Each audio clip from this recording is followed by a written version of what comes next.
What do you think the biggest challenges people face when adopting the Lighthouse leadership? How can leaders strike the right balance between giving their teams freedom to make decisions and ensuring alignments with the overall decisions and goals? I think with freedom, you will get alignment.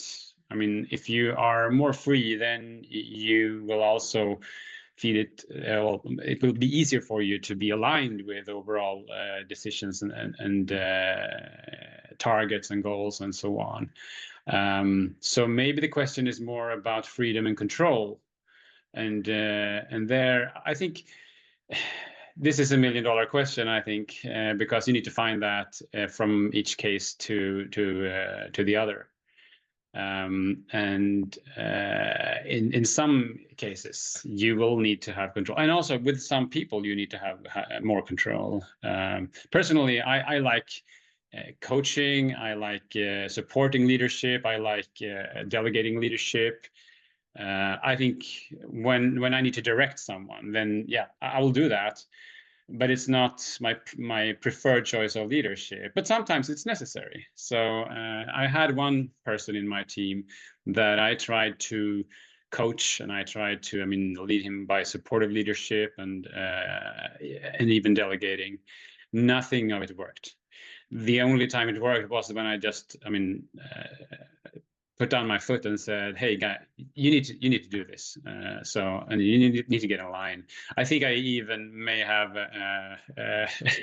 said some well, maybe I was mostly harsh to that guy one day, and that's the occasion when he started to respond.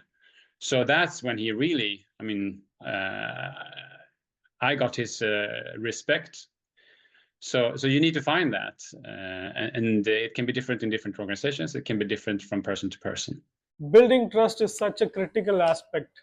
Do you think coaching can really transform someone into a better leader? From the example you just shared, it seems it is possible. But do you also think that there is a natural born leader? Do you think someone who does not think like a leader before can also become a great leader with a right coaching and guidance? This is a really good question. When you talk about natural born leaders, I think Lighthouse leadership is not for them. It's for the rest of us who are striving for becoming a good leader and who need to work on it. Natural born leaders, they might be following Lighthouse leadership principles, or they might be very authoritative. They have succeeded, so you shouldn't try to change them, right? They are good for their companies. They are good for their organizations.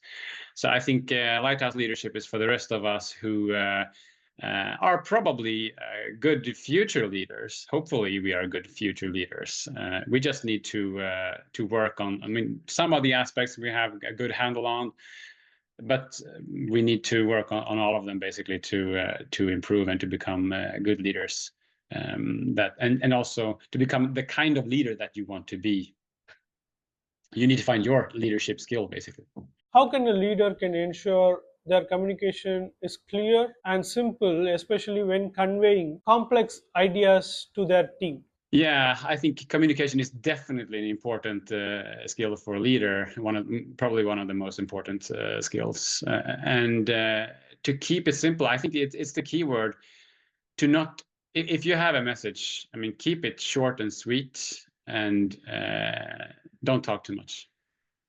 Let others talk, and then focus on the key messages. So with a lighthouse, you have the analogy there. You have basically three colors of light. You have white. You're on the right course. So that's the kind of encouragement you give, the positive reinforcement. Hey, well done, or yeah, really good job there. And then you have the other, the red. Okay, so hey, maybe you need to turn slightly right, or the green. You probably need to turn a little left now. So that's the analogy there goes to when you talk to someone, try to keep it simple and be clear to the point. Thank you for emphasizing that. But there are also times during high stress situations with many moving targets where leaders may end up over communicating. Have you faced such scenarios, and how can leaders handle this more efficiently? So over communication, I think, is it depends on how you see it. I mean, over communication can be that you talk too much. I mean, you have one mouth and two ears, so you should basically listen twice as much as you speak. Yeah, that's an old saying. But over communication can also be very important. I have found that, I mean, when I have had well, we've defined a vision or a mission for the company, and I've explained it. I mean, probably I've worked together with my closest team to put it together, but then also communicating to the rest of the organization. I've explained it once, and I've thought that, well, yeah, now they know, but that's not enough. This is an occasion where you need to over communicate. You need to repeat it. So sometimes I have had the vision of the company on each as the first slide on each presentation, externally and internally. And maybe I've just not talked so much about it. Maybe I've just shown it, or I've had it as the starting slide when we commence a meeting. But it's there, and people see it, and the first time they see it and they understand it, and they say, "Yeah, I will remember that." And the next time they see it again and say, "Ah, yeah, I forgot about that." Third time they see it, and then that's like, "Aha, okay, so maybe there's something to this vision. Maybe this vision is important." Ronnie keeps showing it all the time, so maybe this is something that I should really keep in mind, not only here and now, but also when I'm out with the customer or when I'm on the factory floor.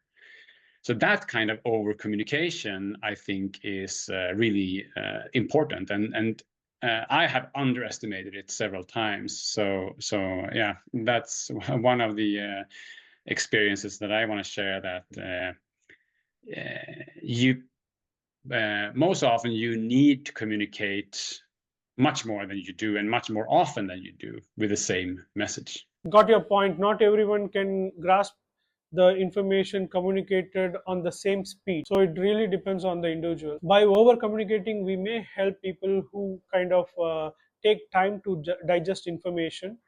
At the same time, people who can digest information quickly may feel frustrated or annoyed. However, the goal is to bring a better alignment that everyone on the forum should understand what we have communicated. So, whether we over communicate or under communicate, the focus should be on ensuring that what have been communicated is done effectively. Is that how you see it? I think it's a good summary, but also I think it's when you talk about strategy, when you talk about vision and so on, that's the occasion when it's important to be very concise. Keep it short. I mean, you can't have a vision with 3 lines in it. You need to have it very short and sweet. And the thing with that is that what makes it difficult for all the others in the organization to remember it, I mean, they will digest it quickly. Most of them will digest it quickly. But why you forget it is because you have so many other things to keep track of, right? Keep in mind.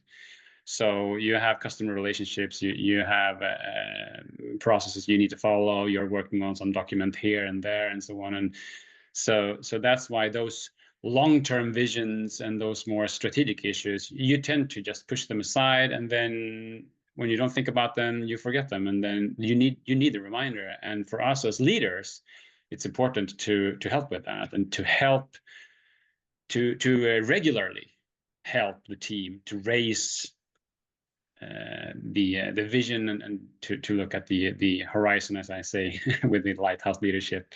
Look at the horizon and help the organization to look at the horizon, to just keep in mind where we are going and what's the end goal. Yeah, people have their own lives and distractions. So, capturing their attention and delivering strategies and vision in a way that resonates with them is crucial. Communication plays the key role in ensuring the message is conveyed effectively.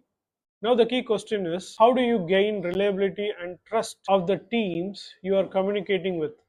What's your approach in building the trust and ensure that the team is believing the vision you are sharing? Yeah, so this is very challenging thing to do. I mean, creating trust is not something that you just, I mean, read a book and then you can do that. It's about a lot of different things.